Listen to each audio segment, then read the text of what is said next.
Hey, I'm Stupid the Archer, and welcome to the second part of making custom-made limbs for the Black Hunter recurve. We have tested the bow. Bow is having a rough finish, and we are putting today the custom-made wooden quiver and overlays and some other finishing touches on it. For the overlays, we have chosen the carbon overlays because it follows the design of the limbs and it looks quite nice in my opinion. And Mr. Polly has packed both identical pieces in a little packet made out of tape, and it was shaping them to the round shape. Of course, he made sure that they're both identical and that they follow the lines that he was putting on the tape.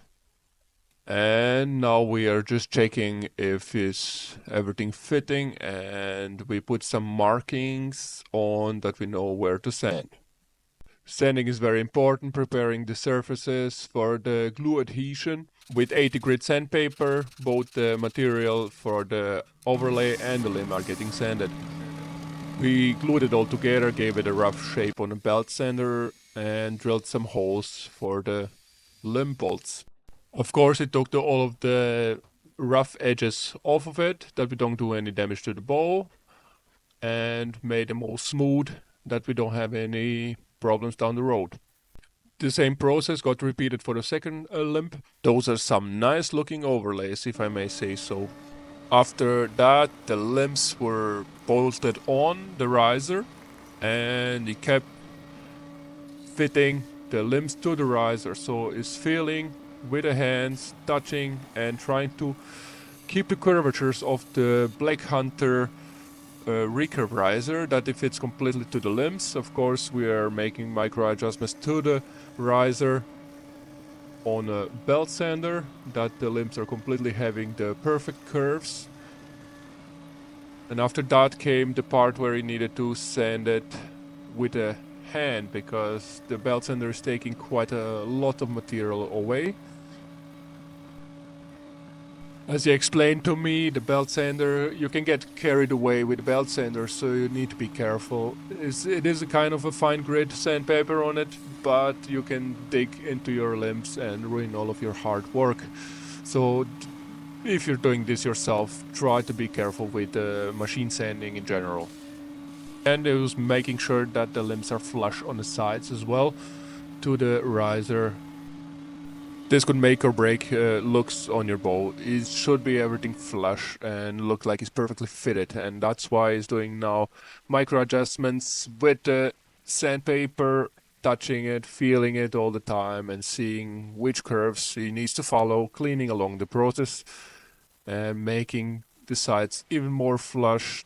The limbs are having a lot of materials, so they are having some tolerances that you could take that material off and fit everything perfectly.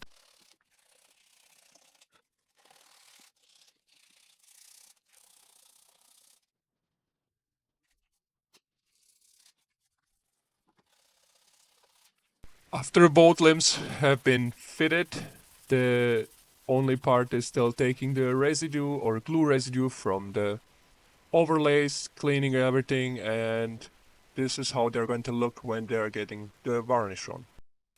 So limbs are done. We are starting with the custom-made bow quiver. Is cutting the rubber for the arrow grippers. Is a quite thick and tough rubber. The rubber is getting shaped on a belt sander that has a perfect curvature. And he is cutting 2 pieces of ebony wood that is going to sandwich this rubber with. So this is going to be our lower part of the quiver. Was war das nochmal für Holz? Ebenholz. Ebenholz.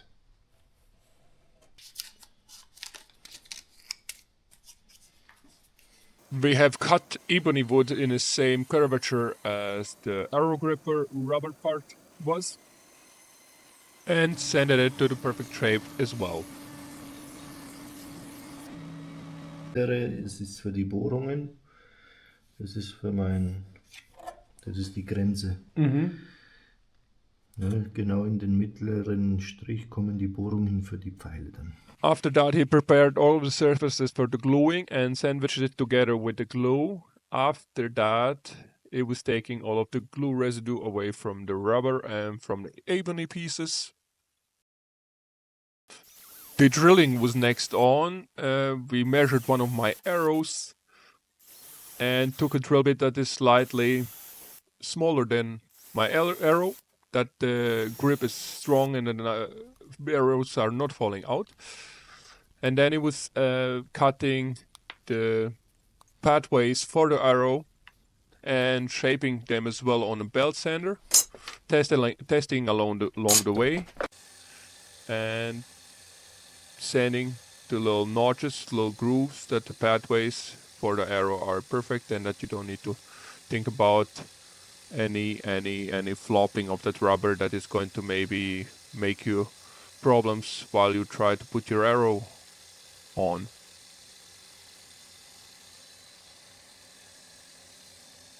Of course, after that came freehand adjustments, adjusting still each individual groove, putting the arrows in, filing it into the place that they're all standing, that they all have a perfect grip. And this is what makes Mr. Polly specialist, is doing everything by hand, is touching it, is trying to feel all of the materials, and always the finish or most of the work is done by hand. Only the cutting and then rough sanding as with machines, and everything else is just done by hand. Now we're coming to the part where it's cutting it into the shape. Of course, we don't want excessive weight. We want to have it slick and as little as possible material on that. Still needs to stay rigid, and it has his design, which looks, in my opinion, very nice. There are some T-shape designs, and now, of course, the micro adjustments and the sanding, finishing everything by hand and getting it into the perfect shape.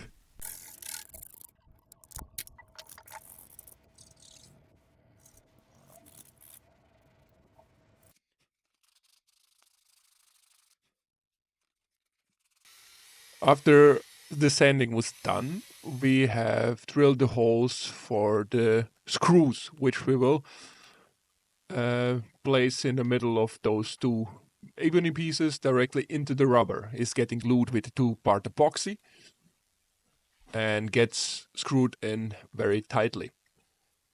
And there is still some things that they need to get screwed really tightly, because this bow doesn't have bushings for the quiver. We didn't want to put the quiver on the limbs because I'm the fan of having the screw holes for the quiver on the riser, because it doesn't impact my performance or anything. If you have sleeway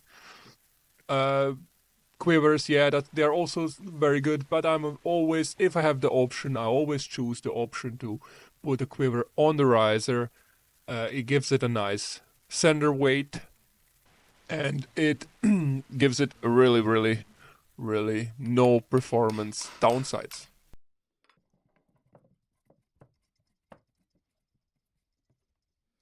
So after we have finished the lower part of the quiver, we started to cut pieces for the upper part of the quiver, and this will be the stand or the mounting bracket for the cap where the arrows are going to be stuck in. He's following his design and shaping it freehand, that it fits to the lower part design and that it fits to the bow as well perfectly. You will see is checking and going on and off to the belt sander, drilling the holes for the cap to be fixated on it, and then again trying to see if the cap is fitting perfectly.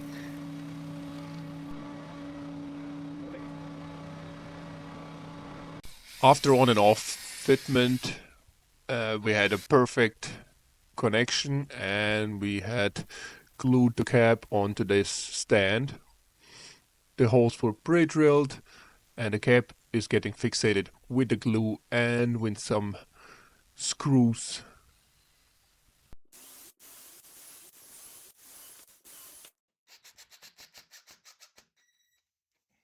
Of course, along the way, cleaning the glue residue and keeping the shape and looks of this beautiful quiver, which is made out of the stabilized wood, same wood that the riser for the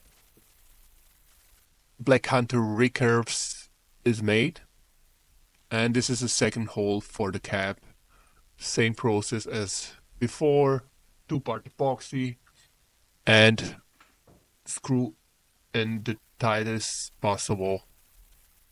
We have made as well a custom-made carbon medallion, which you can see in the middle of a riser. It's made out of same carbon as the overlays were made of. Der Stift ist dafür, dass er nicht hin und her Ja. schiebt.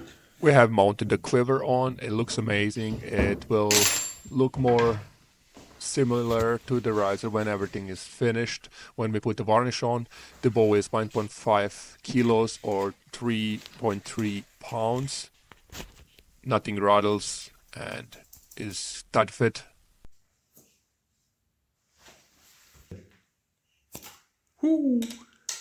Exakt. Klug. So the bow is mostly finished. Still the varnish is missing, but we will do that next time. The bow is completely done. We will shoot the chronograph test with the 400 grain arrow.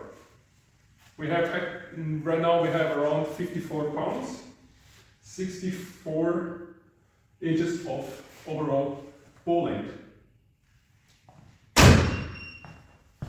Amazing speeds. Wow, incredible.